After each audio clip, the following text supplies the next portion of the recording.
In looking at exponential functions and considering them a constant percent change or a growth function, remember when we talk about growth, the a value has to be greater than 1, and our c, of course, is greater than 0 because that's our initial amount.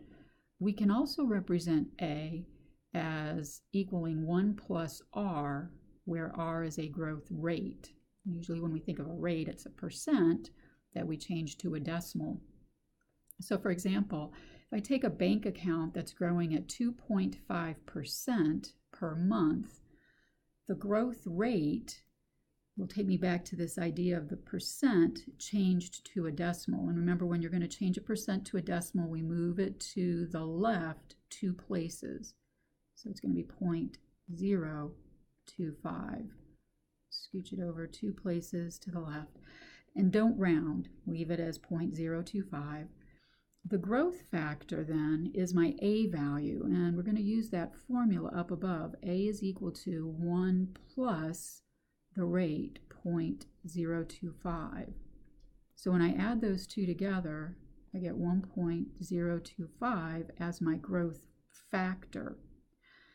Now, how this kind of plays out in a word problem, for example, if I have an initial amount in my bank account of $500, and it's growing by 2.5% per month, and I want to come up with a function that represents that, I can think about it this way.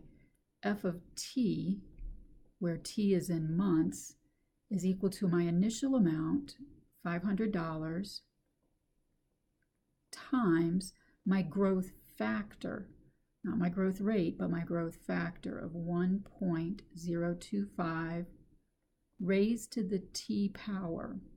I used t here. I'm going to be using t in my exponent, where t is in months. So for example, if t equals 0, if I plug in a 0 for t and compute that out, that's how much I have initially, or at time t equals 0, which will turn out to be $500. But if I plug in t equals 1, and I can pull up my handy calculator here to do that, maybe.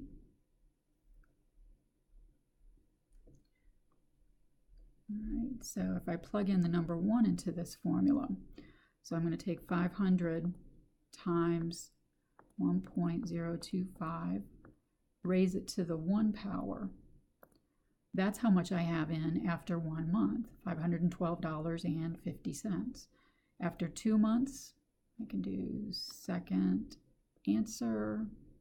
Whoops, sorry about that. Second entry. And then just change the 1 to a 2.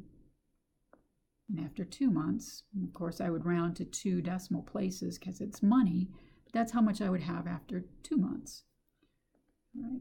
So using the growth factor in my equation tells me how much I have after that amount of time. All right, so now let's go down to my decay function.